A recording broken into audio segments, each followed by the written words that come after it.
Assalamualaikum. Suara jelas tak? Saya baru add on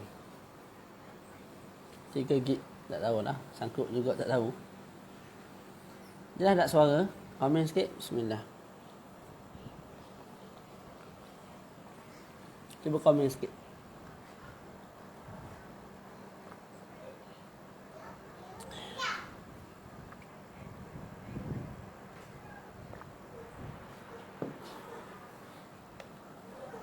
Okey, tak apa, kita mulakan. Harap-harap tak sangkut dah lah. Bismillah. Bismillah.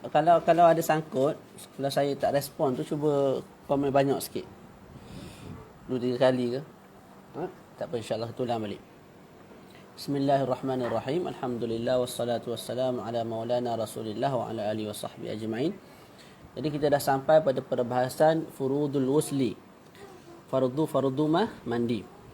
Jadi selepas mana Syekh selesai membincangkan perkara-perkara yang mewajibkan mandi, sekarang Syekh bincang pula rukun bagi mandi, fardu bagi mandi. Maka Syekh sebut furudul wusli ithnan.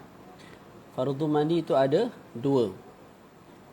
2 sahaja, tidak ada yang ketiga. Okey, fardu mandi 2 itu sama ada mandi yang sunat seperti mandi hari Jumaat, mandi raya, ataupun mandi yang wajib sebab bersetubuh, sebab keluar air mani dan sebagainya. Apa rukunnya? Yang pertama an-niyah. Okey, niat diwajibkan kalau mandi orang yang hidup. Kita orang yang hidup nak mandi sunat ataupun nak mandi wajib, kita kena niat. Tapi kalau kita nak mandikan si mati, kita nak mandikan jenazah, kita tak wajib niat. Jadi rukun bagi mandi jenazah hanya satu, iaitu meratakan air pada seluruh badan si jenazah. Adapun mandi orang hidup ada 2 rukun. Pertama niat, yang kedua ta'mimu al-badan bil ma', ratakan badan dengan air. Terima kasih. Okey. Jadi yang pertama niat. Nak niat lagu mana? Kalau orang tu berjunub, maka dia niat sahaja aku mengangkat hukum janabah. Apa hukum janabah? Haram sentuh Quran, haram salat, haram tawaf. Jadi aku mandi ni, niatnya ialah, tujuannya ialah nak mengangkat hukum haram tadi tu. Sepatut tak boleh semayang, jadi boleh semayang. Sepatut tak boleh tawaf, jadi boleh tawaf. Itu makna sahaja aku mengangkat hukum janabah. Okey. Kenapa tak disebut sahaja aku mengangkat janabah terus? Sahaja aku mengangkat janabah. Tak boleh angkat janabah sebab janabah tu dah berlaku. Kamu dah bersetubuh kan? Dah. Jadi bila kamu dah bersetubuh, persetubuhan tu dah berlaku. Persetubuhan itu dah dipanggil junub. Bila ia dah berlaku, tak boleh diangkat. Jadi sebab tu dalam kitab Syekh Mustafa ni dia sebut sahaja aku mengangkat hukum janabah. Adapun janabah itu sendiri dah berlaku, maka ia tak boleh diangkat. Perkara yang semalam yang dah berlaku, kita boleh cancel tak? Tak boleh. Dah berlaku, tak boleh diangkat dah. Tak boleh dihilangkan. Yang dah berlaku. Jadi dah bersetubuh. Dah berlaku junub, tak boleh diangkat. Lepas tu sekarang ni nak angkat apa? Nak angkat hukum janabah tu. Boleh? Tak boleh sentuh Quran, jadi boleh sentuh dan sebagainya. Ataupun kita nak nawaitu raf'an hadathil akbar. Ataupun nawaitu raf'an al-hadath. Walaupun kita tidak kaitkan dengan al-akbar. Memadai dah. Sebab keadaan badan kita yang berhadas besar memalingkan al-hadath yang kita sebut guna lidah dan kita niat dengan hati tu kepada hadas besar. Ataupun sahaja nawaitu istibahatas salah. Ataupun nawaitu ghusla, sahaja aku mandi listibahatis salah, untuk mengharukan sembahyang. Nawaitu ghusla, sahaja aku mandi listibahati qiraatil Quran, untuk mengharuskan baca Quran. Nawaitu ada'a fardil wusli, nawaitu fardal wusli, nawaitu ada'al wusli, sahaja aku mandi wajib dan sebagainya. Tidak memadai kalau kita niat sahaja aku mandi dalam hati, sahaja aku mandi, tak boleh. Sebab mandi ni dia ada sunat, dia ada adat, dia ada ibadat. Jadi nak bezakan yang kita buat ni ialah ibadat, kita kena sebut sahaja aku mandi wajib, kena sifatkan dengan wajib dalam hati kita. Boleh? Berbeza dengan wuduk, sahaja aku berwuduk dah memadai. Walaupun kita tak sebut sahaja aku wuduk wajib. Tak, sebab wuduk ni dia tidak ada wuduk yang adat. Wuduk ni aja ibadat sahaja. Tapi mandi berbeza. Maka sahaja aku mandi sahaja tidak memadai. Cuba respon, kejap-kejap respon, jelas, faham. Boleh tak? Sebab internet ni 25, kejap 100, kejap 200, takut sangkut lagi. Sangkut lagi kita berhenti. Aduh ya Allah, internet. Cuba respon sikit.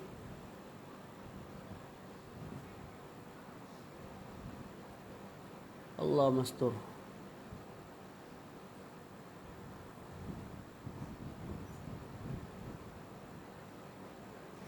Okey. Kejap-kejap 5 minit sekali tu bolehlah respon supaya saya tenang sikit nak syarah. Aduh ya Allah. InsyaAllah khair. Okey, tadi orang yang berjunub. Adapun orang yang haid, dia nak niat apa? Sahaja aku mengangkat hadas, haid. Ataupun dia juga boleh niat sahaja aku mengangkat hadas, nifas.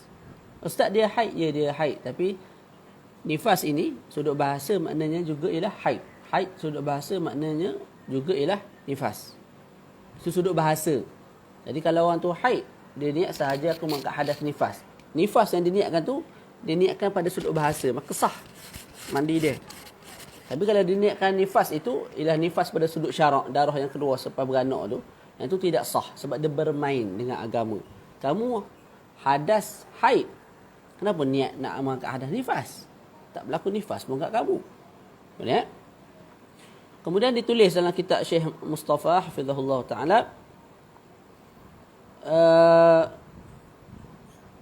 apa nama?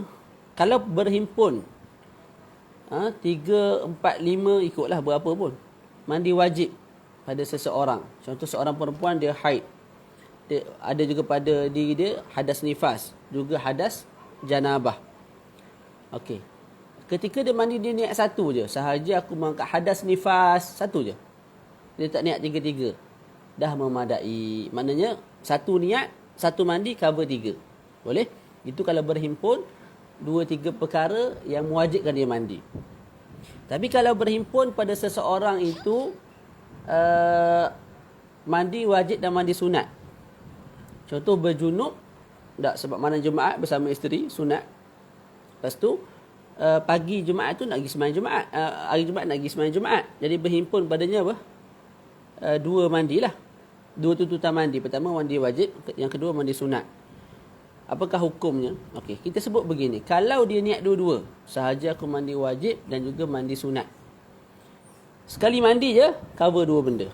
Maknanya dia dapat pahala mandi sunat hari Jumaat, dia dapat juga hadas besar dia juga terangkat. Kalau dia niat salah satu, yang dia niat sahaja yang dapat. Contoh dia niat sahaja aku mengangkat hadas junub, hadas bersetubuh, contoh hadas al-jima', yang tu terangkat. Pahala mandi sunat hari Jumaat dapat? Tak dapat. Begitulah sebaliknya. Kalau dia niat sahaja aku mandi sunat hari Jumaat, maka dapat pahala mandi sunat hari Jumaat. Satu lagi, tapi dalam masa yang sama hadas besar dia tidak terangkat. Okey. Lepas tu niat ni makruf lah. Tak, mesti niat berbetulan dengan juzuk pertama.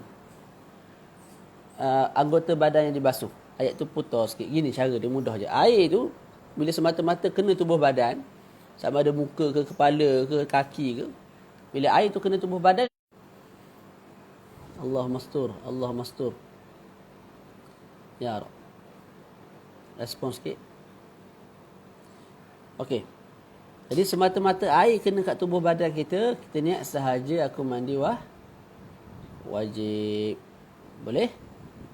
Itu tempat niat.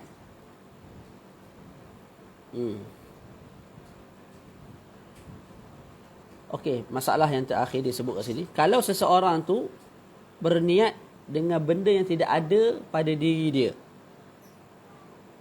Contoh seorang lelaki.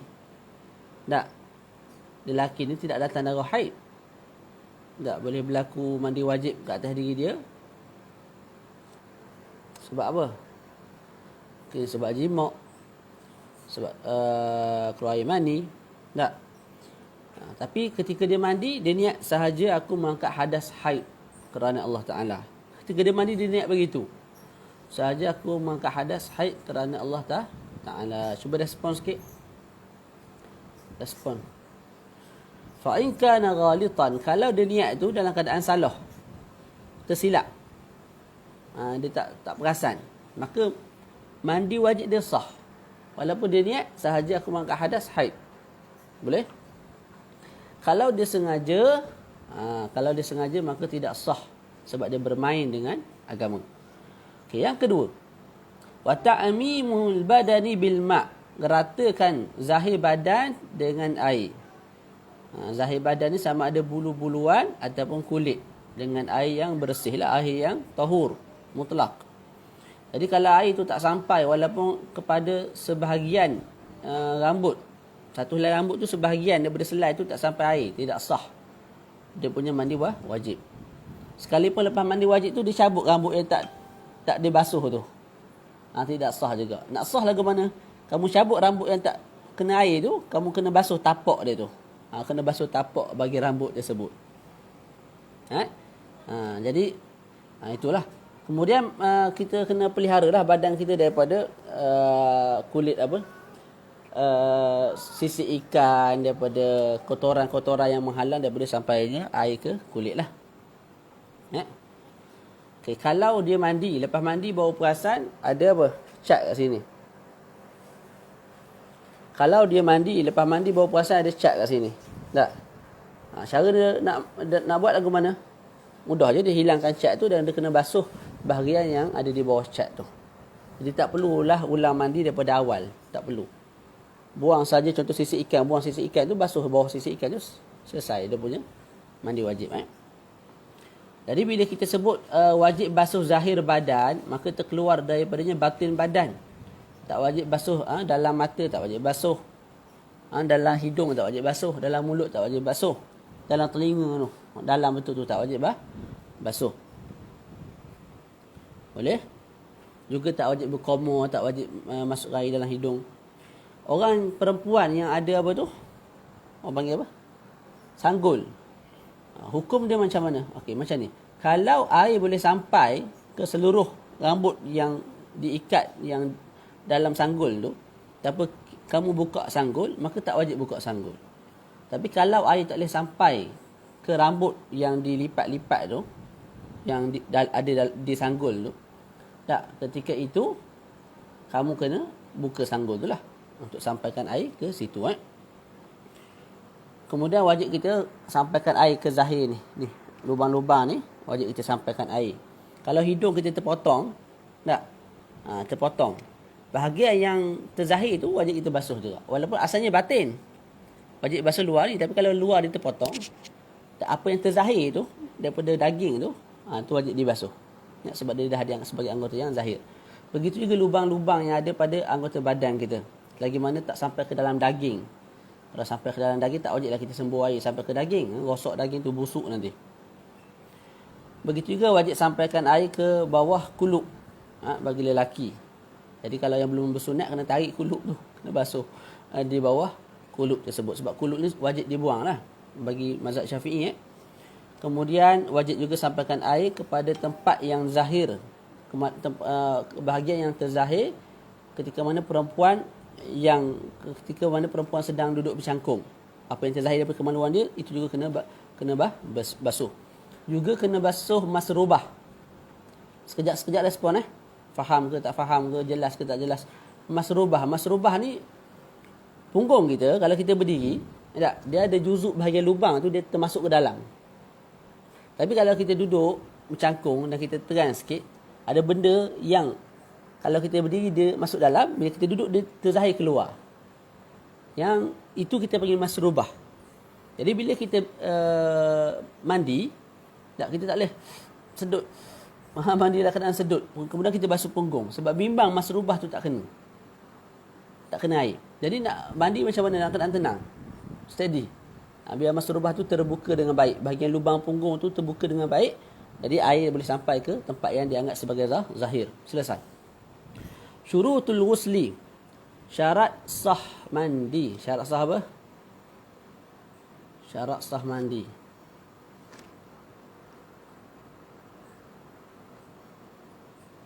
Tak warna handset dia ni. Nak suruh beli baru seputih ni. Pelik-pelik ni handset ni. Okey, baca. Syurutul ghusli, syarat mandi. Syarat apa? Mandi. Syarat sah mandi lah. Syurutul wudu as-sabiqah. Mudah je. Syarat sah mandi ialah syarat-syarat sah wudu yang telah kita bincangkan sebelum ini. Cuma kita pandai-pandai lah tukar. Kalau kat sana disebut antara syarat sah wudu, hendaklah mengetahui cara berwudu. Kat sini syarat sah mandi, hendaklah mengetahui syarat ataupun hendaklah mengetahui cara mandi. Boleh. Jadi kat sana syarat nak sah wudu mesti mengetahui cara berwudu. Kat sini syarat nak sah mandi mesti tahu cara mandi. Tu. Okey, kemudian kita sebut kalau orang tu haid, boleh tak dia berwudu? Boleh tak dia mandi? Boleh tak dia mandi? Sepatutnya tak sah lah. Orang yang haid mandi mengangkat hadas besar, hadas kecil, mengangkat hadas besar ni. Tak. Tapi kalau orang tu haid, dia mandi bukan untuk tujuan mengangkat hadas. Malah hanya untuk menghilangkan bau busuk pada badan. Seperti mandi untuk ihram, haji ataupun umrah. Mandi untuk masuk Makkah, mandi untuk masuk Madinah. Tujuannya hanyalah untuk bersihkan badan, untuk hilangkan bau busuk pada badan. Ketika itu, dia boleh mandi. Maknanya orang yang haid, orang yang nifas tu boleh mandi. Dan sah mandinya.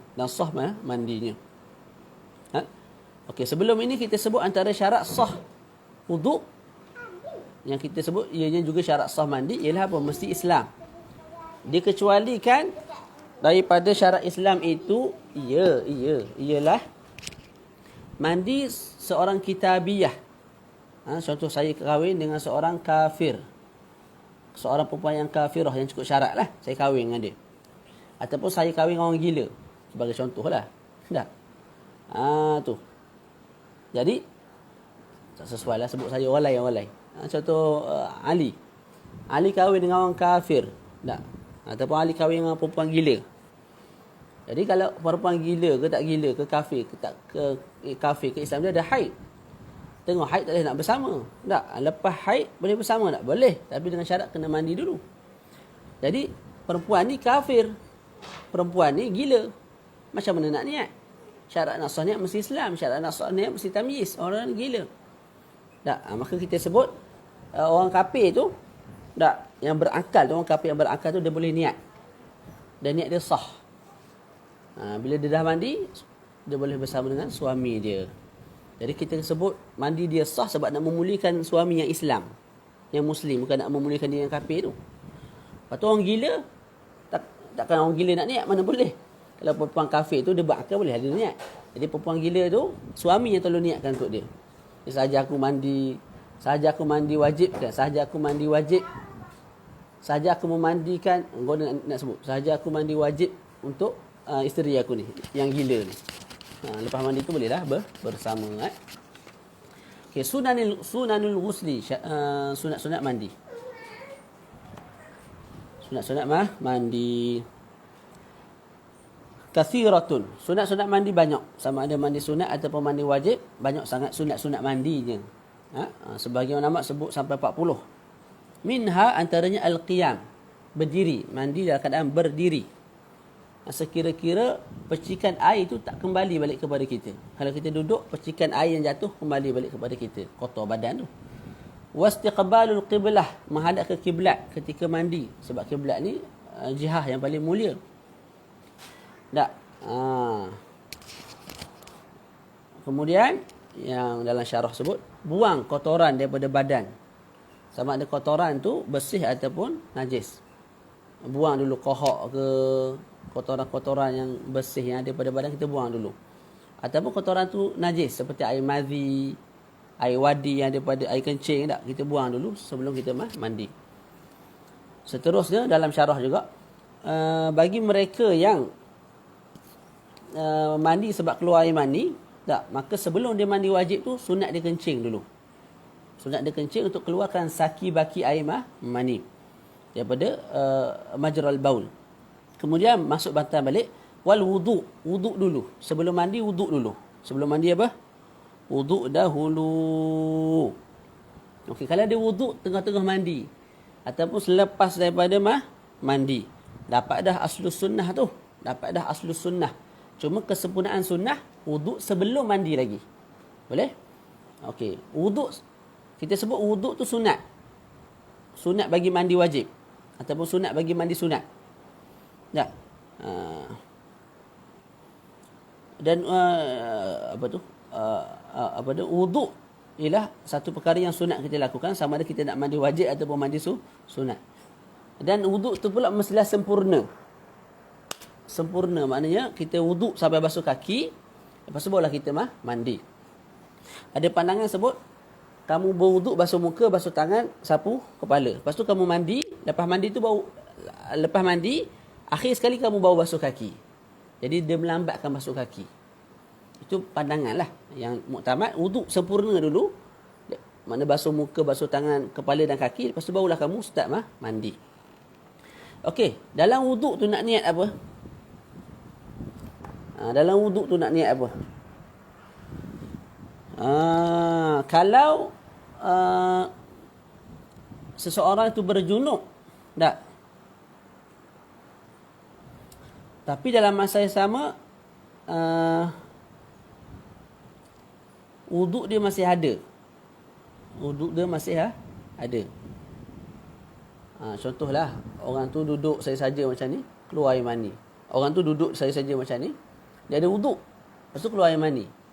Keluar air mani tak membatalkan wuduk. Betul tak? Keluar air mani tak membatalkan wuduk. Jadi, dia tu nak pergi mandi, dalam masa sama, dia tu masih ada wuduk. Okey, kalau begitu, sebelum kamu mandi, kita sebut kat sini sunat ada wuduk. Okey, dalam wuduk tu kamu niat apa? Ketika nak niat wuduk tu, kamu niat sahaja aku melakukan sunat al-ghusli. Nawal itu sunat al-ghusli, sahaja aku melakukan sunat mandi. Boleh? Masa kamu nak niat wuduk tu, kamu niat sahaja aku melakukan sunat mandi. Tapi kalau seseorang tu berhadas besar dalam masa yang sama berhadas kecil, contoh bersama dengan isteri, adalah sentuhan tu, jadi menyebabkan wuduk dia batal. Lepas tu berlaku persetubuhan, menyebabkan ada hadas besar pada diri dia, maka terhimpun pada diri dia dua hadas, hadas kecil, hadas besar. Ketika itu apa? Dia niat sahaja aku mengangkat hadas kecil. Wuduk yang dia lakukan sebelum dia mandi, dia niat apa? Sahaja aku mengangkat hadas kecil. Sahaja aku berwuduk dan sebagainya, niat-niat yang telah kita bincangkan tadi lah. Ataupun niat-niat yang telah kita bincangkan sebelum ni, pada bab wuduk. Boleh? Okay, seterusnya dalam matan, wat tasmiyah. Baca bismillah. Baca bismillah. Pada awal mandi. Okey, orang tu berjunub. Bila berjunub, tak boleh baca Quran. Bismillahirrahmanirrahim termasuk bawah Al-Quran, ayat Al-Quran. Maka ketika itu kita sebut dia mesti niat zikir. Ketika mana dia sebut Bismillahirrahmanirrahim, ketika awal-awal mula-mula nak mandi tu, dia niat apa dalam hati? Niat aku sebut bismillah ni adalah kerana zikir. Tak. Okey. Ataupun dia atlaq. Atlaq ni tak niat apa-apa. Kalau dia niat untuk baca Quran ataupun niat untuk baca Quran dan zikir, ketika itu hukumnya haram. Boleh? Lepas tu tasmiyah tu macam wuduk sebelum ni lah kita bincang. Tak, Bismillahirrahmanirrahim mulut. Sebut guna mulut bismillah, dalam hati sahaja aku mandi wajib. Tak, tu. Boleh? Boleh tak? Contoh dia basuh kepala mula-mula. Bila air tu sampai kat kepala, tak disebut apa? Guna mulut Bismillahirrahmanirrahim, dalam hati dia sahaja aku mandi wajib kerana Allah Ta'ala. Jadi mulut sebut bismillah, hati niat. Ya? Okey. Boleh setakat ni? Faham tak? Ke laju sangat? Cuba respon sikit. Bismillah.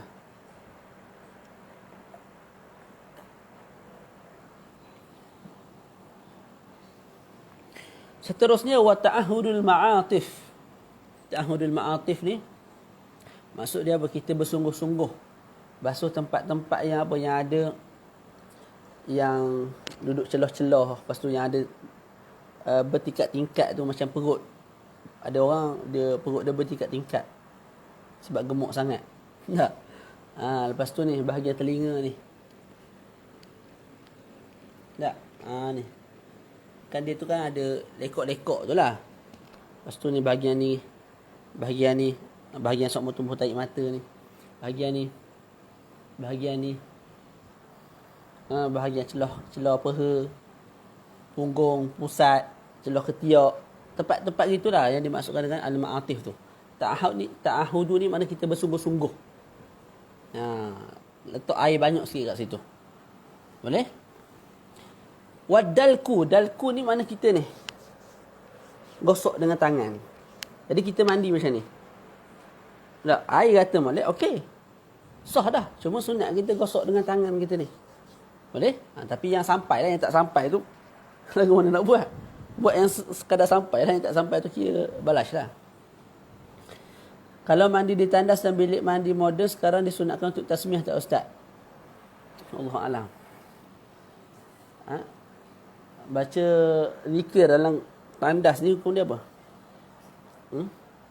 Kalau tak silap lah, makruh. Makruh kan? Kita tengok balik. Tapi tak sampai peringkat haram masa. Dia kalau sedang keluar tahi, sedang kencing, hukumnya makruh berzikir. Tak begini, tak ingat. Kalau berzikir ingat ni. Kalau berzikir sama ada sedang berak, sedang kencing ataupun tak. Yang penting duduk dalam tandas, hukum dia makruh. Kalau bercakap biasa, tak, maka makruh kalau ketika najis sedang keluar, sedang kencing. Tapi kalau duduk, kalau tak kencing, tak berak, tak, maka tak makruh. Jadi kat sini kita tak buat apa? Kita tak kencing, tak berak, kita nak mandi. Tapi dalam tandas tak baca bismillah. Kalau ikut makruh lah, kalau ikut. Allahu'alam. Kena tengok balik. Saya tu pun tak berapa nak ingat. Panas pula weh. Allah Rabbi. Boleh tak? Kita tengok balik tu. Wa taslis. Taslis ni tiga lah. Basuh 3 kali. Basuh 3 kali memang 3 aliran air. Sekali aliran air, 2 kali aliran air, 3 kali aliran air bagi seluruh badan kita, sunat. Kemudian dalam syarah sebut apa? Takhlil. Ni menyelat kaki dengan tangan. Dalik itu dah disebut dah, ulang balik. Wa yahsulu fi ma'in raqidin bi taharruki jami'il badan salasan. Nak dapat taslis tu,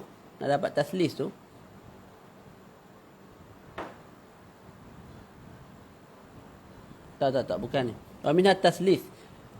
Antara sunat dalam mandi ni kita buat 3-3. Buat 3-3 tu pada sudut tasbik, selat menyelat, sudut dal, gosok.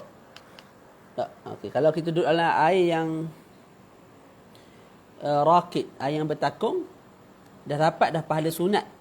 Kita basuh 3 kali tu dengan kita gerak. 1, 2, 3. Dapat dah. Kalau air mengalir, mudah dah, kita duduk je lah. Air tu mengalir. Sekali aliran, 2 kali aliran, 3 kali aliran, dah dapat dah pahala sunat 3 kali basuh tu. Tak? Tu. Faminha, seterusnya, wa tartibu af'alihi. Kita buat perbuatan ataupun sunat-sunat mandi ni berserta dengan kewajipan mandi mengikut tertib. Macam mana? Bi'an, saya syarah ikut dalam syarah Syekh Mustafa. Yang pertama sekali, bi'an yanwiya niyatan makrunatan. Kita niat melakukan sunat-sunat mandi dengan bila mana kita mula lakukan semula tertib pada sudut mandi. Itu sunat. Macam mana nak terhasilnya tertib? Pertama, kita niat. Niat apa? Niat melakukan sunat-sunat mandi. Bila kita nak niat tu? Pada perbuatan pertama yang disunatkan ketika mandi. Contohnya bersiwak. Tak? Okey. Ketika mana kita bersiwak tu, kita niat dalam hati, sahaja aku melakukan sunat-sunat mandi. Ataupun kalau kita ni tak bersiwak, kita baca bismillah dulu. Tak? Maka kita ketika mana kita sebut bismillahirrahmanirrahim, kita niat sahaja aku melakukan sunat-sunat mandi. Lepas tu kita hilangkan kotoran yang ada pada badan, sama ada kotoran tu bersih ataupun najis. Kemudian dalam matan sebut yaghsilul kaffain, kemudian kita basuh dua pergelangan tangan sebelum kita masukkan dalam bekas untuk cedok air. Thumma al-farj wa ma hawalai, kemudian kita basuh kemaluan dan sekeliling kemaluan tu daripada peha tempat yang antara kemaluan depan kemaluan belakang. Kemudian thumma yatamadmadu wa yastanshiqu, kemudian apa dia? Berqamar 3 kali, lepas tu masukkan air dalam hidung 3 kali. Thumma yatawadda, kemudian berwuduk. Dalam wuduk tu kita melakukan semua sunat-sunat wuduk. Antara sunat-sunat wuduk apa dia? Memasukkan air dalam hidung, juga berqamar. Betul tak? Jadi berqamar dan masukkan air dalam hidung ni kita buat 2 kali. Pertama kita buat mula-mula sebelum kita mandi. Lepas tu kita buat dalam wuduk, kemudian kita mandi. Boleh? Tu.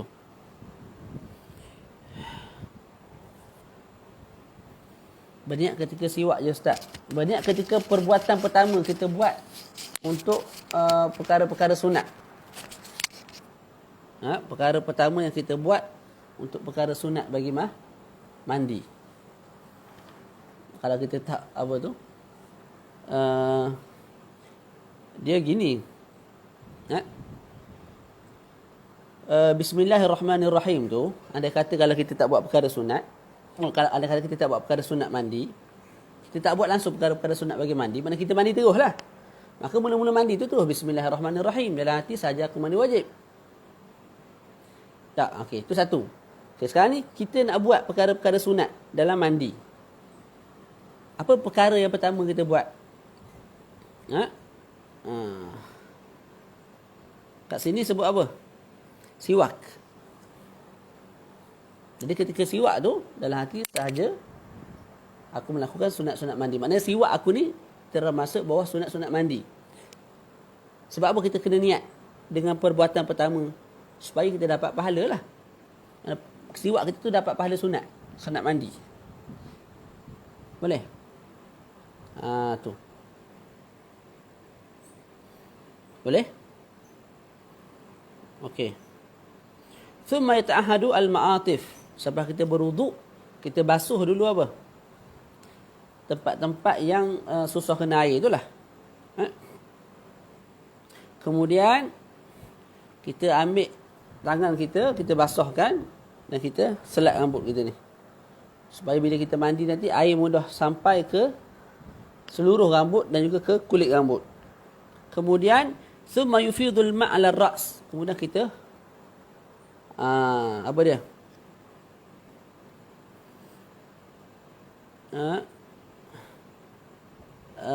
Jatuhkan air, kita jatuhkan air ataupun ratakan air pada kepala 3 kali. Thumma 'ala ma aqbala min asy-syiqqil ayman. Kemudian kita basuh bahagian kanan daripada bahagian depan badan kita. Thumma 'ala ma adbara minhu. Kemudian bahagian kanan daripada belakang kita. Thumma 'ala ma aqbala min asy-syiqqil aysar. Bahagian kiri badan kita. Kemudian bahagian thumma 'ala ma adbara minhu ay min syiqqil aysar. Belakang bahagian kiri badan kita. Boleh? Tu. Boleh tak?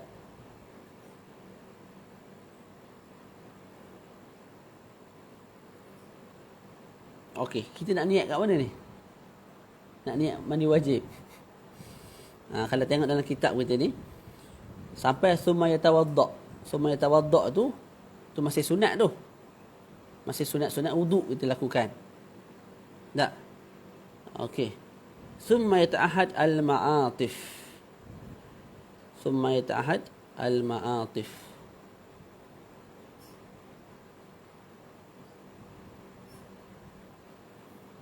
Itu pun sunat agak tu. Summa yata'ahadu al-ma'atif tu macam kita sebut tadi lah. Antara sunat-sunat mandi ni ta'ahadu al-ma'atif. Nak. Niat kita pada apa? Thumma yufidul ma' ala ra's. Bila mana kita letak air pada kepala. Bila kita letak air pada kepala, kat situ kita niat sahaja aku mandi wajib kerana Allah Ta'ala. Boleh? Tu.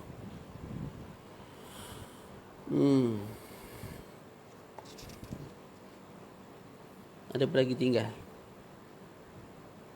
Tak ada dah. Makruhatul ghusli, perkara-perkara makruh dalam mandi. Hiya makruhatul wudu al-marrah, perkara makruh ianya ialah perkara-perkara makruh dalam wudu yang telah lalu. Yang telah kita bincangkan sebelum ni lah. Jadi semua perkara makruh dalam wudu juga makruh dalam mandi wajib ataupun mandi sunat. Itu boleh rujuk baliklah. Perkara yang makruh di sana juga makruh di sini. Okey, kita masuk al-aghsalul masnunah. Mandi-mandi sunat. Mandi-mandi sunat. Jadi bab mandi-mandi sunat ini disebut kat sini secara istitradan. Secara istitradan. Apa istitradan? Zikru syai' fi ghairi mahallihi limunasabatin. Itu mana istitradan. Sebut sesuatu bukan pada tempat dia, tapi kerana ada munasabah. Jadi sepatutnya bab mandi sunat ni disebutkan kat mana? Pada bab masing-masing lah. Kalau mandi Jumaat disebutkan dalam bab solat Jumaat tu. Tak, kalau mandi sunat hari raya disebutkan dalam bab solat sunat hari raya. Tak, kalau solat mandi sunat minta hujan disebutkan dalam perbahasan solatul istisqa. Jadi sepatutnya disebut di sana. Tapi kenapa disebut kat sini?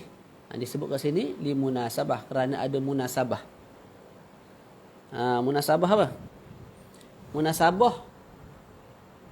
Munasabah tu hubung kait lah.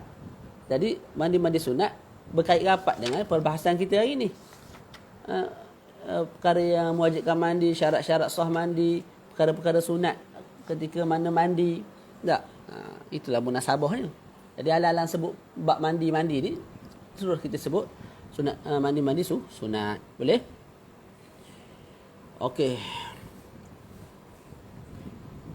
Kalau terhimpun mandi-mandi sunat ini pada seseorang, contoh pada hari Jumaat, tak, hari yang sama ialah hari raya.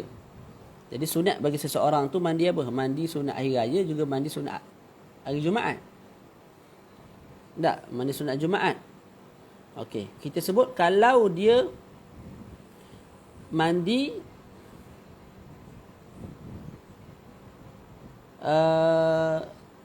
dan dia niat satu mandi sahaja.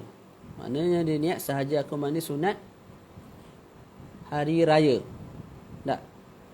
Maka dah gugur tuntutan bagi pihak dia pada sudut mandi sunat hari Jumaat. Dah gugur tuntutan bagi pihak dia untuk mandi sunat hari Jumaat. Jadi kalau terhimpun pada seseorang dua mandi sunat, dia mandi sekali je. Dia mandi untuk satu jenis sunat sahaja. Contoh sunat hari Jumaat. Dia tidak niat untuk sunat hari raya. Ketika itu dah gugur tuntutan bagi dia bagi mandi yang dia tidak niatkan. Sudut gugur okey, selesai kat situ. Adapun nak pahala sempurna, ada kena niat semualah. Dia niat sempurna. Kalau nak pahala sempurna, nak dapat pahala mandi sunat hari Jumaat, juga nak dapat pahala mandi sunat hari raya, maka dia niat dua-dua. Mandi sekali je, tapi niat tu dua. Boleh? Tu. Okey, al-aghsalu baca mata, al-aghsalul masnunatu kathiratun. Mandi-mandi yang sunat itu banyak. Dan ulama kita sebut dhabit bagi mandi yang wajib juga, dan juga dhabit bagi mandi-mandi yang disunatkan. Apa dhabit dia? Kullu ghuslin taqaddama sababuh fahuwa wajibun. Mudah je. Setiap mandi yang berlaku sebab dahulu, tak, maka mandi itu wajib. Mandi itu wajib. Contoh berjimak dulu baru mandi tak? Jadi sebab untuk mandi itu berlaku dulu, iaitu jimak, maka itu kita panggil mandi wajib. Keluar air mani dulu baru mandi, maka mandi itu kita panggil mandi wajib. Mati dulu baru mandi. Maka mandi tu kita panggil mandi wajib. Haid dulu, berhenti haid dulu baru mandi. Maka mandi tu kita panggil mandi wajib. Jadi kecualikan daripada kaedah ini, daripada dhabit ini beberapa masalah. Nombor 1 kat bawah tu dalam taklid. Mandi disebabkan mandi mayat. Tak? Kalau ikut kaedah ni, maka mandi selepas memandikan mayat akan dianggap wajib, sedangkan ianya sunat. Saya mandikan jenazah, selepas tu sunat saya mandi. Jadi sebab untuk saya mandi tu berlaku dulu. Sebab untuk saya mandi berlaku dulu. Apa sebab dia? Saya memandikan jenazah. Selepas saya memandikan jenazah, saya sendiri sunat mandi. Lepas balik rumah saya mandi. Kalau ikut kaedah tadi, maka mandi jenazah ni dipanggil mandi bagi orang yang memandikan jenazah, hukumnya wajib. Tapi dia dikecualikan daripada dhabit tersebut, maka kita sebut sunat sahaja. Begitu juga warasul kafir idza aslam, orang kafir bila masuk Islam. Dia masuk Islam dulu, baru sunat mandi, betul? Dia masuk Islam, baru sunat mandi. Dia masuk Islam, baru sunat mandi. Jadi sebab untuk dia mandi tu apa? Masuk Islam. Jadi masuk Islam tu berlaku dulu, lepas tu baru dia mandi. Sepatutnya wajib lah, dia ikut kaedah tadi. Tapi tak, dikecualikan. Jadi orang Islam, orang kafir, kalau perlu Islam, sunat dia mandi, tak wajib. Wajib kalau apa? Kalau ketika dia kafir tu dia melakukan perkara-perkara yang wajibkan mandilah. Bersetubuh, keluar air mandi dan sebagainya. Ketika itu wajib dia mandi selepas dia masuk Islam. Orang gila ataupun orang pengsan, bila mana sembuh. Jadi orang tu gila, lepas tu sembuh, baru sunat. Lepas tu baru mandi. Orang tu pengsan, lepas tu sedar, sembuh, baru mandi. Jadi sebab untuk mandi tu berlaku dulu. Apa sebab dia sembuh daripada pengsan, sembuh daripada gila? Kalau ikut kaedah, mandi bagi orang gila, mandi bagi orang yang pengsan tu hukumnya wajib. Tapi dia terkeluar daripada kaedah ataupun dhabit. Kita sebut sunat sahaja. Boleh? Jadi ulama kita sebut kullu ghuslin taqaddama sababuhu ay sababul ghusli fahuwa wajibun. Wa kullu ghuslin ta'akhkhara sababuhu fahuwa mandub. Setiap mandi yang terkemudian sebabnya, maka ianya sunat. Contoh nak pergi sembahyang Jumaat. Tak? Nak sembahyang Jumaat. Nak berhimpun untuk sembahyang Jumaat. Kita berhimpun untuk sembahyang Jumaat dahulu ataupun kita mandi dulu? Kita mandi dulu. Kita mandi dulu, lepas tu sebab kita mandi tu kita lakukan selepas mandi. Apa sebab kita mandi Jumaat? Nak berhimpun. Jadi berhimpun tu berlaku selepas ini. Contoh lain apa? Mandi minta hujan, contoh. Al-ghusl lil-istisqa. Kita mandi, tujuan kita nak apa? Sebab kita mandi tu nak berhimpun untuk solat. Jadi kita solat dulu ke kita mandi dulu? Kita mandi dulu. Lepas tu barulah kita buat sebab. Kita melaksanakan sebab kepada kita mandi tersebut, iaitu berhimpun untuk solat je, untuk solat istisqa, minta hujan. Selesai. Minha, antara al-aghsal al-masnunah ialah ghuslul jumu'ah, mandi. Okay, faham tak? Cuba respon sikit. Mandi hari Jumaat. Disunatkan bagi orang yang hadir lah. Walaupun tak wajib bagi dia. Contoh anak kita umur 12 tahun. Tak wajib lagi Jumaat, tak balik. Tapi dia nak pergi. Sunat juga dia mandi. Sunat mandi Jumaat. Sunat bagi dia mandi ghusl Jumaat. Bolong sikit malam ni ayat. Dan ini mandi yang paling afdal lah. Paling dituntut. Okey. Kalau orang tu tak nak pergi Jumaat, tak disunatkan dia mandi. Perempuan tak pergi Jumaat, tak disunatkan dia mandi. Kalau dia nak pergi Jumaat, sunat juga dia mandi. Bermulanya waktu ghuslil Jumaah ini daripada Al-Fajr As-Sadiq, daripada Fajar As-Sadiq.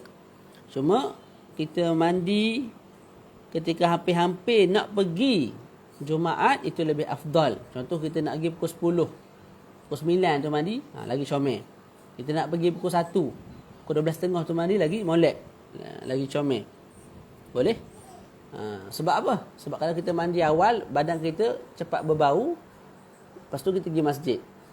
Jadi tujuan mandi tu tak tercapai lah.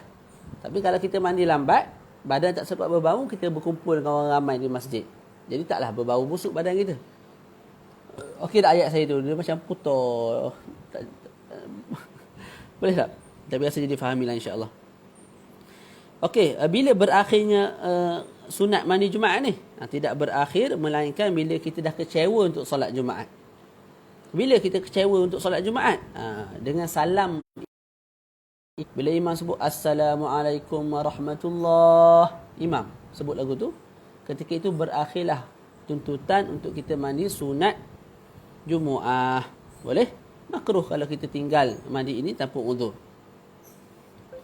Boleh?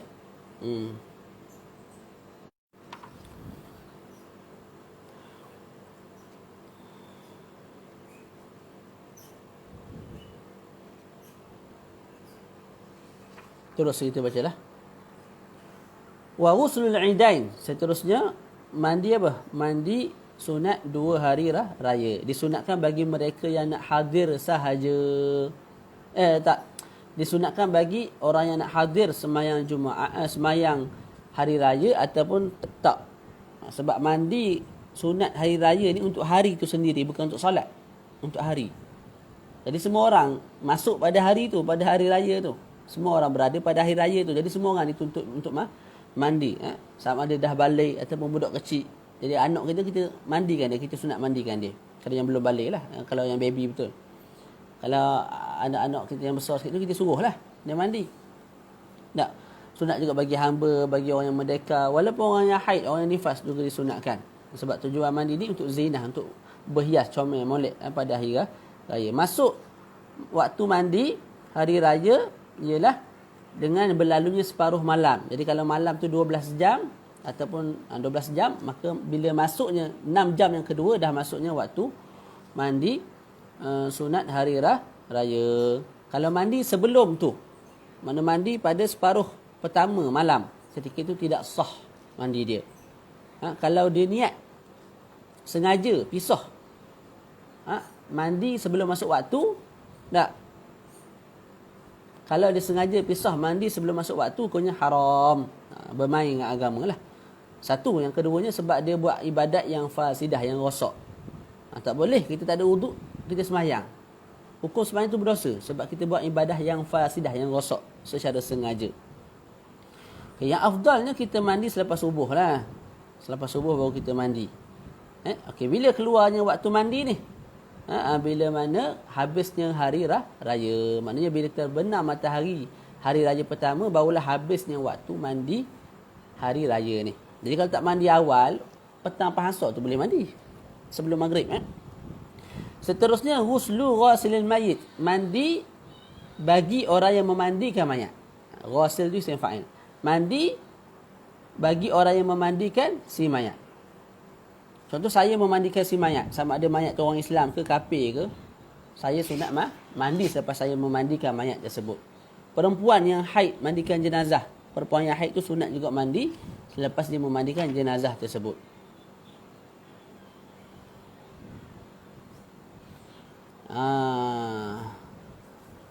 Syekh Mustafa sebut comel lah, molek lah kalau pengarang kitab kita ni letakkan ghuslu ghasilil mayit ini selepas ghuslul Jumaah. Mana ketika mengarang ni kitab, selepas ghuslul Jumaah terus letakkan ghuslu ghasilil mayit. Sebab apa? Sebab kalau ikut ranking, memang mandi hari Jumaat tu ranking pertama pada sudut ta'akud dia. Yang kedua ialah mandi ghasilil mayit. Boleh? Bila keluar waktu untuk mandi bagi orang yang memandikan jenazah ni, bila dah berpaling tak nak. Dia mandikan jenazah, lepas tu dia tak nak mandi, dia tak nak mandi untuk diri dia pula. Dah habis waktu. Wal ghuslu lil istisqa, mandi untuk solat sunat minta hujan. Disunatkan mandi itu bagi orang yang nak sembahyang lah. Bila masuk waktu mandi tu, kalau nak sembahyang seorang, maka masuk waktu mandi dengan kehendak kamu nak sembahyang. Sekarang ni saya nak sembahyang solat istisqa. Sekarang ni masuk waktu untuk saya solat. Sekarang masuk waktu untuk saya mandi sunat istisqa. Kalau saya nak sembahyang berjemaah, tak. Maka masuk waktu mandi untuk istisqa ialah ketika mana manusia dah berkumpul. Tak, ketika itu sunat, baru masuk waktu untuk saya mandi.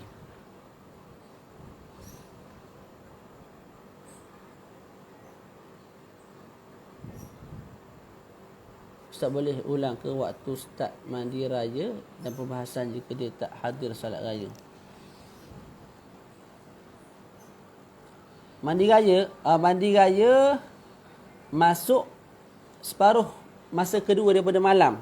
Contoh Hamirul, malam ni ada 8 jam. Esok nak raya ni. Esok pagi raya, malam ni malam raya dah. Bila masuk waktu kita nak mandi? Bila masuk 4 jam yang kedua. 8 jam malam ni. Daripada maghrib sampai ke subuh 8 jam.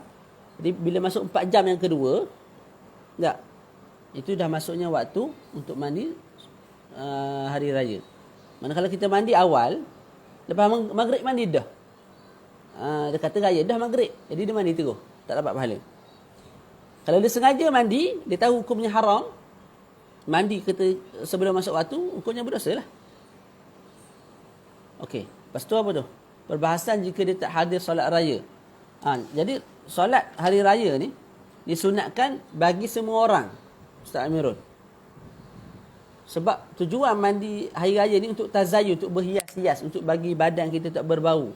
Sebab kita nak sambut hari raya tu. Jadi yang sambut hari raya ni orang kecil, orang besar, orang merdeka, hamba, haid, tak haid, semua sambut. Jadi semua orang sunat mandi.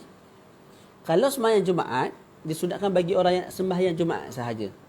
Tak, sembahyang istisqa disunat, al-ghuslu lil istisqa sunat bagi mereka yang nak sembahyang solat sunat minta hujan sahaja. Orang yang tak nak sembahyang tak payahlah mandi. Boleh? Okey. Kemudian kita sebut keluarnya waktu untuk keluarnya waktu sunat mandi, mana berakhirnya waktu sunat mandi istisqa ialah dengan keluarnya daripada sembahyang. Mana kalau kita sembahyang Allahu Akbar, tengok sembahyang ni. Tadi sebelum sembahyang tak mandi. Sebelum sembahyang apa? Tak mandi. Ketika sedang sembahyang ni masih disunatkan kita mandi. Macam mana? Boleh jadi orang tolong mandikan ke? Tak, dapat dah pahala tu. Bukanlah maksudnya tengah sembahyang tu kita ambil air, sibuk air mandi, tak. Boleh. Jadi disebut kat sini wa yakhruju bil khuruj minas salah. Berakhirnya waktu untuk mandi sunat istisqa ialah dengan keluarnya daripada sembahyang. Dengan mana selagi mana duduk dalam sembahyang, kalau kita mandi ketika itu, contohnya ada orang lain lah tolong mandikan kita, kita dapat dah pahala tu, pahala mandi tu. Terus wal ghuslu lil khusuf wal kusuf. Mandi untuk solat gerhana bulan, juga gerhana matahari. Bila masuk waktu mandi, bila bermulanya perubahan. Gerhana-gerhana ni ada perubahan tak? Bila bermulanya perubahan, sama ada untuk gerhana bulan atau gerhana matahari, dah masuk waktu. Bila keluar waktu mandi, bilin jilat hitam. Bila dah terang benderang balik. Kalau gerhana kan dia gelap. Jadi bila dah cerah balik, dah terang balik, dah habislah waktu untuk kita mandi. Sebab waktu tu pun dah habis dah waktu untuk kita solat. Dah hilang dah gerhana, dah habis dah gerhana. Wal islamil kafiri. Wal islamil kafiri. Seterusnya mandi sunat yang seterusnya ialah disebabkan apa? Islamnya seorang yang kafir. Walaupun orang kafir tu seorang perempuan, walaupun orang kafir yang baru masuk Islam tu seorang yang murtad. Boleh. Jadi Islamil kafir ni umum, sama ada orang kafir tu laki ataupun perempuan, kemudian dia masuk Islam, ataupun dia tu murtad kemudian dia masuk Islam balik. Sunat dia mandi. Tak. Sama ada dia masuk Islam itu secara istiqlalan ataupun taba'an. Istiqlalan ni menyendiri. Contoh orang yang besar, orang yang dah balik, yang berakal, dia masuk Islam sendirilah, mustaqil. Ataupun dia masuk Islam secara taba'an, mengikut. Mengikut ni maksud dia apa? Bi an hukima, tengok kat nombor 2 kat bawah, bi an hukima bi islamis sabi taba'an li islami ahadi usulih.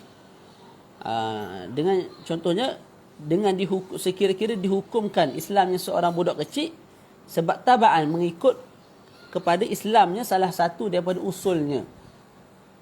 Boleh? Tu. Au asabahu muslimun hala kaunus sabi munfaridan. Kita bagi contoh dulu yang tadi tu. Contohnya apa?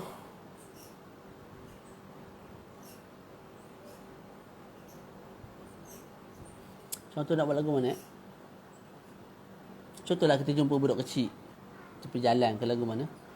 Jadi kita tak tahu ayah dia ni orang Islam ke apa, semua tak tahu. Automatik kita tak tahulah dia tu Islam ke kafir. Tapi selepas kaji, kita dapat tahu ada tok nenek dia ataupun ayah, ikutlah usul ni mana atuk nenek, ayah dia ke atuk dia ke dan ke atas tu, mak ataupun moyang dia, nenek dia dan ke atas ada yang Islam. Maka bila kita tak tahu usul, kita tak tahu dia punya mak pok apa semua tu, mana kita jumpa tepi jalan tak, jadi tak tahulah punca tu. Tapi kita tahu salah seorang daripada dia punya usul tu orang Islam, maka kita hukum dia tu Islam. Maka sunat dia mandi. Sunat dia mandi. Ataupun sabahu muslimun hala kauni sabi munfaridan an walidayhi al-kafirain fa ya'muruhu bil iqtisal in kana mumayyizan wa illa fayaghsiluhu okey. Ataupun sabatuhu tu makna apa? Kita perang. Tak, lepas perang tu ada tawanan yang masih kecil. Dan dia tu kafir. Tak. Macam mana cerita dia? Kita berperang. Kita orang Islam lah, kita berperang. Lepas perang tu, ada seorang budak. Tak. Munfaridan ni maknanya dia tidak duduk bersama dengan mak ayah dia yang kafir. Maka ketika itu, bila orang yang menawan dia tu Muslim, maka kita hukum budak tu pun Muslim. Jadi dia Muslim tu apa? Mengikut tabaan. Ikut siapa? Ikut orang yang menawan dia. Orang yang menawan dia Muslim, dia pun Muslim. Okay, kalau budak kecil tu mumayyiz, maka kita sebagai orang yang menawan dia, kita suruh dia mandilah. Sebab dia dah mumayyiz, reti mandi dah. Kalau budak tu belum mumayyiz, kita yang memandikan dia. Jadi tak ada dia kafir. Sebab apa dia kafir? Sebab dia bersama-sama dengan family dia. Bila mak ayah kafir, anak pun kafir. Tapi bila berperang, kita tawan dia. Bila kita tawan dia tu, dia seorang ada. Mak ayah dia dah mati. Tak? Maka dia tu akan ikut orang yang menawan dia pada sudut agama. Kemudian kita sebut pada sudut agama. Jadi orang yang menawan dia tu Islam. Maka dia pun Islam. Jadi dia dah berpindah daripada kufur kepada keimanan. Kepada Islam. Lepas tu, macam mana nak buat? Kalau dia mumayyiz, sunat kita suruh dia mandilah. Kalau dia belum mumayyiz, kita yang sunat mandikan dia. Boleh? Tu. Okay, bila sunat orang kafir mandi ketika masuk Islam? Kalau ketika mana dia kufur dulu, dia tidak melakukan perkara-perkara yang mewajibkan dia mandi. Tak? Kalau dia melakukan perkara-perkara yang mewajibkan dia mandi, ketika mana dia kufur, seperti bersetubuh, keluar air mani, haid, tak? Tu. Nifas. Ketika itu, bila dia masuk Islam, wajib dia mandi. Terus, wa ifaqatil wali islamil kafiri wa ifaqatil majnun wal mughma alaih. Ifaqah ni sedar. Disebabkan kesedaran ataupun tersedarnya orang gila daripada gila dia, dan juga orang pensan daripada pensan dia. Tak, jadi orang gila sembuh, sunat mandi. Orang pensan baru bangun daripada pensan, sunat mandi. Itu pun kalau tidak berlaku perkara yang mewajibkan mandi ketika mana gila dan juga ketika mana pensan. Kalau tidak, maka kita sebut wajib mandi jugalah. Sebab dalam kitab ni sebut ghalibnya orang yang pensan ataupun orang gila ni, air mani dia memang keluar. Mana dia memang berlaku perkara yang mewajibkan mandi lah, iaitu keluar air mani. Okey. Terus walil hijamah. Sikit lagi. Walil hijamah. Hijamah ni bekam lah. Tapi dia ada beza dengan fast. Tak ingat pula dah. Hijamah dia kita panggil bekam lah. Cuma dalam bahasa Arab ni hijamah ni dia berbeza dengan al-fasdu. Kalau tak silap, al-hijamah ni bekam kat belakang. Kalau al-fasdu ni bekam bahagian kepala ni, kat urat-urat kepala ni. Saya kalau ingat tak ingat juga lah. Macam ni. Lupa belaka. Tapi boleh tengoklah tu ada perbezaan tu ada antara hijamah dan juga al-fasdu. Terus walidukhulil masjid. Untuk masuk masjid, sunat mandi. Tak. Kita jangan buat ni. Mana kalau kita nak sembahyang asar kat masjid, nak sembahyang maghrib, isyak kat masjid, kalau sebelum tu kita nak mandi, kita mandi sunat lah. Mana mandi dengan ratakan air molek, niat molek, dapat pahala. Okey. Terus wali kulli lailatin min Ramadan. Ini juga jarang kita buat. Sunat juga kita mandi bagi setiap malam daripada malam-malam Ramadan. Masuk waktu mandi dengan terbenamnya matahari untuk hari itulah. Maknanya bila masuk maghrib sunat dah kita mandi. Dan keluar waktu mandi dengan terbitnya fajar. Ini pun jarang orang buat ni. Jadi tujuan mandi ni sebenarnya nak bagi segar badan untuk beribadat malam tu, bagi badan pun tak berbau. Okey. Tatmim tu baca sikit. Disunatkan juga mandi untuk masuk hammam. Hammam ni bukan hammam tandas kita ni. Bila disebut hammam dalam kitab ni, fiqh, maknanya apa kita panggil tempat mandi air panas tu. Tempat mandi orang zaman dulu lah. Rasanya tempat mandi yang ada air panas, yang berwak. Jadi nak masuk tempat tu, kita mandi dulu. Istihdad ni, mana selepas daripada buang bulu kemaluan, sunat mandi. Wal ihram binusuk. Untuk ihram nusuk. Haji ataupun umrah. Sunat mandi dulu lah, baru ihram. Lepas tu nak masuk Mekah Madinah, sunat mandi dulu. Walil wuquf bi Arafah wa Muzdalifah, sunat mandi dulu sebelum tu. Mabit di Muzdalifah, tak, sebelum kita mabit tu mandi dulu. Itu pun kalau kita tak mandi di Arafah lah. Kalau kita mandi di Arafah tak perlu dah mandi untuk mabit di Muzdalifah. Kemudian untuk kita mabit bermalam 3 hari di Mina, sunat juga kita mandi. Dan juga bila mana badan berubah bau lah, disebabkan apa?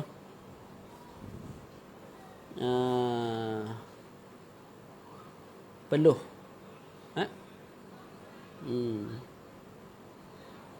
Maknanya kalau kita nak niat tiap hari mandi sunat ni pun boleh tak? Sebab disebut yundabul ghuslu, disunatkan mandi. Bila disebut disunatkan mandi ni, kita faham mandi sunat ni lah. Jadi lepas ni kalau kita mandi untuk bersihkan badan daripada peluh, daripada bau busuk, kita niat apa? Sahaja aku mandi sunat. Tapi katakan molek lah seluruh anggota badan kita supaya dapat pahala tu. Okey. Dan tidak disunatkan mandi untuk tawaf rukun dan juga tawaf wida. Nak baca lagi ke? Ma yahrumu alal junub. Baca sikit boleh? Semuka lagi. Cuba respon sikit. Kita ambil 10 minit. Perhabiskan bab ni, nanti terus masuk al-najasah. Cuba respon sikit. Bismillah. Jangan nak berhenti dah. Kita baca lah. Siapa yang ada urusan tu boleh keluar dululah. Nak tidur dulu ke ikutlah. Dengar kemudian. Ma yahrumu alal junubi. Perkara-perkara yang diharamkan bagi mereka yang berjunub. Yahrumu alal junubi sittatu asya'. Diharamkan bagi orang yang berjunub 6 perkara. Junub kat sini merangkumi semua perkara lah yang mewajibkan mandi sebelum ni tu. Tak? Boleh? Boleh tak? Sama ada bersetubuh, keluar air mani, haid, nifas, beranak, semua sekali. Tak? Haram bagi mereka sembahyang, sunat ataupun wajib. Ini syarahan dia sama macam perkara-perkara yang diharamkan bagi orang yang berhadas kecil. Boleh tengok balik kat sana. Wa tawaf, sunat ataupun wajib. Wa mashul mushaf, sentuh Quran. Walaupun tempat yang tidak ada ayat Quran, walaupun bahagian kosong antara 2 ayat. Walaupun kulit Quran. Walaupun sentuh dengan berlapik haram. Wa hamluhu, bawa Quran juga haram. Bagi orang yang berjunub. Itu dah dibincangkan dalam bab perkara-perkara yang diharamkan bagi mereka yang berhadas kecil. Begitu juga wal lubthu fil masjidi. Al lubthu fil masjidi maknanya duduk dalam masjid. Duduk dalam masjid.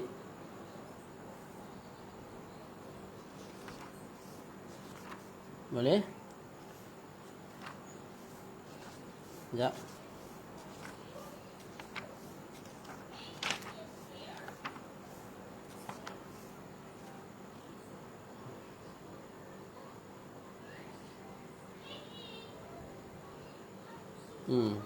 Tak.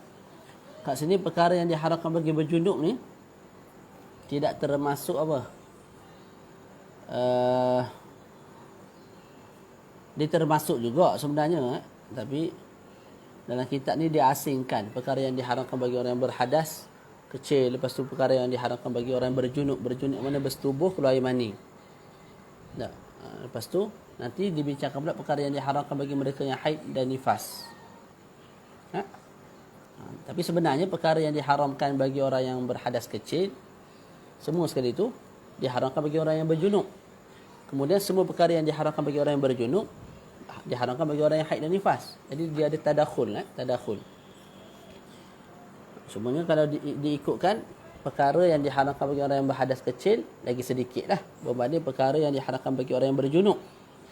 Dan perkara yang diharamkan bagi orang berjunub lebih sedikit berbanding perkara yang diharamkan bagi orang yang haid dan nifas. Jadi wal lubthu fil masjid, diharamkan bagi orang yang berjunub ni duduk dalam masjid dengan syarat, dengan syarat. Apa syarat dia?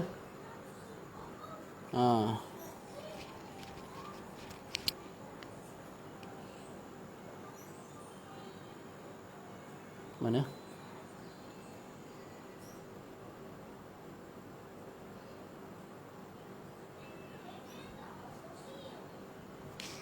Yang pertama Muslim. Maka kalau orang tu kafir, boleh tak masuk masjid kalau sedang berjunub? Boleh tak masuk masjid kalau sedang berjunub? Kita sebut boleh, tapi dengan syarat. Dengan syarat. Pertama, kerana hajat. Contoh nak tanya hukum hakam syarak, tak boleh tanya kat luar masjid, nak tanya dalam masjid. Masuk masjid. Nak tanya tentang Islam, masuk masjid, ada hajat. Yang kedua, dapat izin daripada orang Muslim yang berakal lah. Yang berakal. Okey. Boleh. Kalau gugur syarat tersebut, maka tak boleh masuk masjid. Kalau Syekh Mustafa sebut, kalau sekadar masuk masjid untuk tengok kecantikan masjid, itu bukan hajat. Jadi apa yang berlaku di Al-Azhar Al-Syarif, apa yang berlaku di Malaysia ni, tak membenarkan orang kafir masuk masjid untuk tengok kecantikan masjid dalam tu. Rupanya tak boleh. Haram. Sebab apa? Bukan hajat. Tu. Hajat ni macam tanya hukum hakam agama, tanya tentang Islam. Dia ada rasa nak masuk Islam, cuma ada was-was, ada benda yang disalah faham, jadi dia nak tanya. Bolehlah masuk. Tanya Tok Mufti, Tok Imam dalam tu. Tapi kalau sekadar nak tengok bangunan, tengok dari luar sudahlah. Tak, ke masuk masjid jadi Islam kalau tengok bangunan. Jadi itu tak termasuk bawah hajat lah. Boleh? Okey. Itu syarat pertama untuk dikatakan haram bagi orang berjunub masuk masjid. Apa syarat dia? Mesti Muslim. Orang kafir kita dah bincang dah. Boleh? Yang kedua, apa dia? Yang kedua, mesti baligh. Mesti baligh. Kalau orang tu sabi, budak kecil, tak, maka boleh dia duduk dalam masjid walaupun dalam keadaan berjunub. Contoh budak kecil tu bersetubuh, belum balik lagi bersetubuh, dia junub lah, duduk dalam masjid tidak haram. Yang haram bagi orang yang baligh. Dia budak kecil ni bukan sekadar boleh duduk dalam masjid dalam keadaan junub, malah baca Quran atas tujuan belajar pun boleh walaupun dalam keadaan junub. Sentuh Quran dalam keadaan berjunub. Sentuh Quran untuk belajar lah. Dia bawa Quran tu jumpa untuk guru dia baca, lepas tu dia simpan balik. Dia berjunub, dia baca, sentuh, tidak ada masalah. Kalau budak lah, budak kecil belum balik. Tak. Boleh? Kalau budak kecil tu pegang Quran saja-saja, bukan tujuan untuk belajar, wali wajib larang. Jangan sentuh Quran, tak boleh. Contoh ayah larang, jangan sentuh Quran. Kamu berjunuk. Tapi kalau dia nak belajar, jangan larang.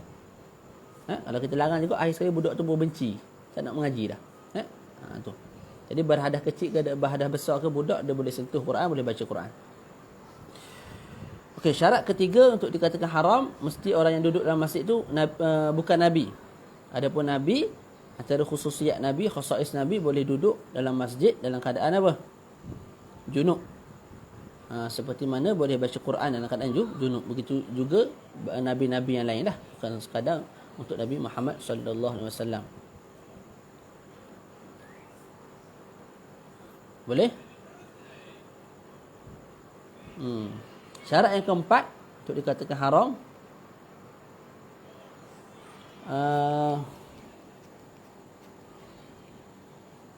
dia duduk, dia lubus dalam masjid. Kalau sekadar lalu, tak, maknanya masuk pintu A, keluar pintu B, lalu je. Tidak ada masalah bagi orang yang berjunub. Dia berjunub, dia lalu, masuk pintu A, dia keluar pintu B, tak haram.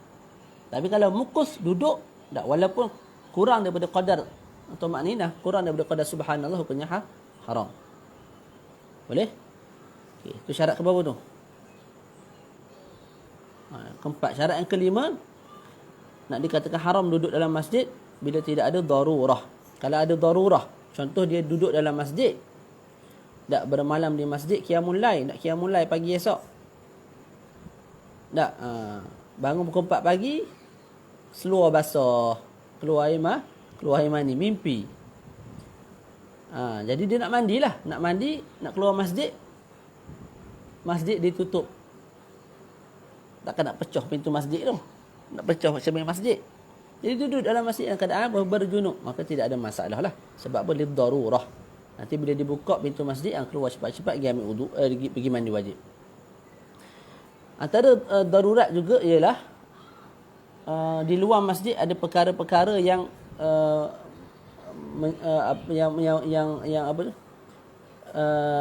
yang boleh menyebabkan nyawa dia hilang, harta dia dicuri.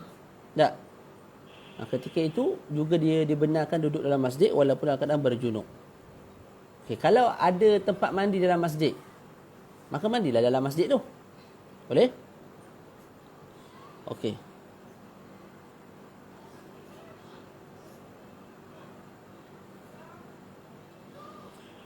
Jadi kita sebut orang yang ada darurah, maka boleh duduk dalam masjid. Kalau ada tempat mandi dalam masjid, wajib mandi dalam masjid. Okey, kalau tak ada, maka wajib dia tayamum. Tayamum tu pula mesti guna debu yang bukan debu, mesti guna tanah, mesti guna debu yang tidak termasuk di bawah debu masjid. Tidak dimasuk di bawah tanah yang diwakafkan untuk masjid. Boleh tak? Ini kan kawasan masjid. Jadi kalau dia pergi kat kawasan masjid, kat tanah tu tanah wakaf untuk masjid, dia tepuk-tepuk, dia tayamum, tak boleh, tidak sah. Mesti dia bertayamum dengan tanah yang datang daripada luar masjid. Daripada ni masjid, daripada luar masjid terbang masuk ke masjid. Dia kena tayamum dengan tanah lagu tu. Dia tak boleh tayamum dengan turabul masjid, tak boleh. Walaupun tak boleh, tapi sah. Mana haram dia bertayamum dengan turabul masjid, dengan tanah yang termasuk di bawah wakaf masjid, haram. Tapi kalau dia buat juga sah tak? Sah tayamum dia tu. Sebagaimana bertayamum dengan tanah milik orang lain lah. Sah tak? Sah. Cuma haram sebab tayamum dengan milik orang lain.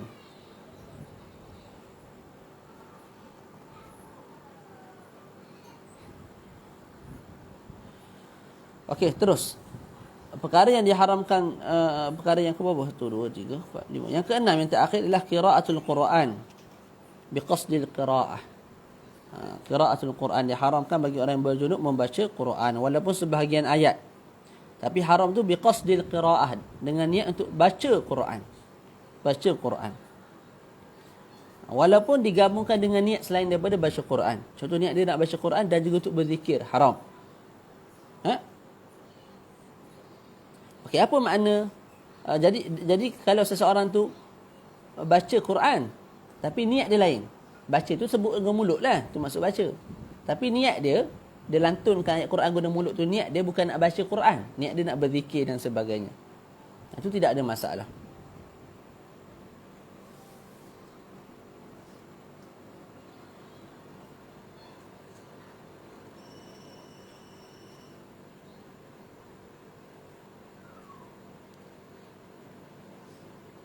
Boleh?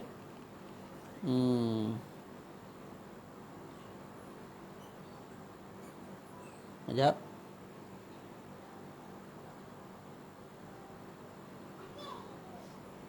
Apa makna ada min qasdi?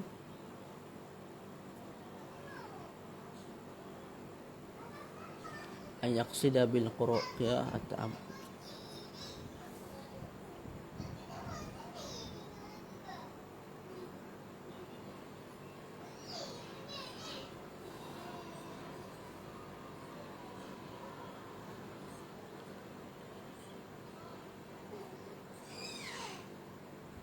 Okey, yang terakhir tu disebut dalam syarah wa yashtaratu fi qasdi dzikri bil qiraah, disyaratkan ketika mana kita qasad untuk berzikir bila mana kita lantunkan ayat Quran tu untuk keluar daripada pengharaman, daripada haram tu, disyaratkan apa? Mulahadhatu dzikri, kita mulahadhah, kita ingat akan zikir pada awal bacaan sekalipun kita lalai fil athna. Maknanya bila kita mula baca tu, contoh orang yang haid, orang yang berjunub, sekarang ni bab berjunub, dia berjunub, ketika mana dia start tu, dalam hati dia zikir, niat untuk zikir, niat untuk beribadah kepada Allah Ta'ala dengan zikir, niat untuk dia baca Quran, Bismillahirrahmanirrahim, wadduha wal laili idza saja, lantunan dia akan ayat tu.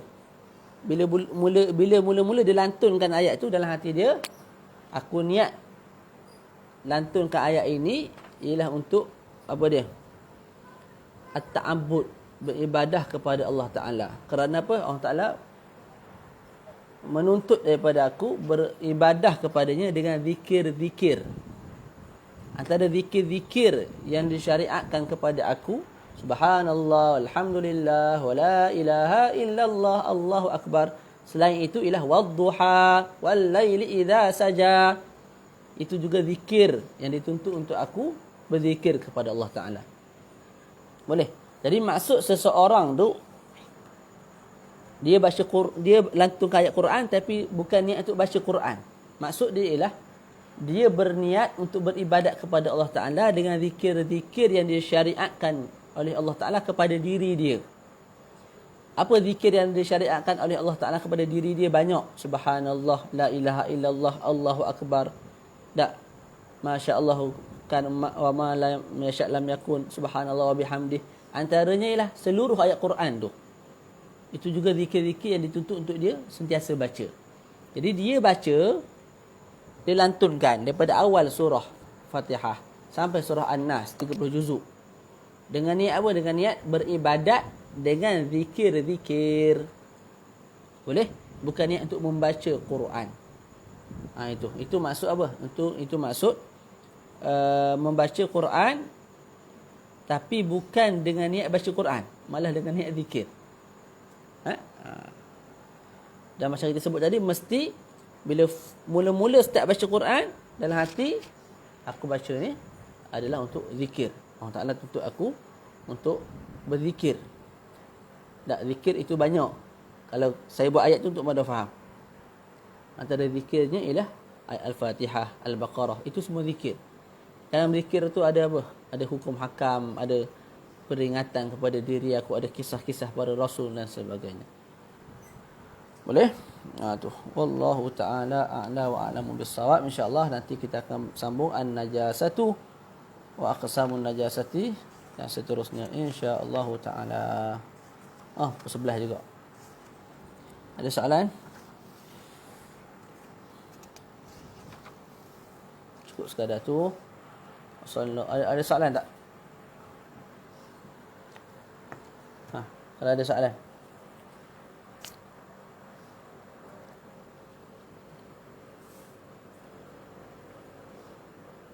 Jadi faham kalau orang tanya, kalau orang persoal, Ustaz, orang yang haid, orang yang junub, dibenarkan baca Quran atas niat zikir.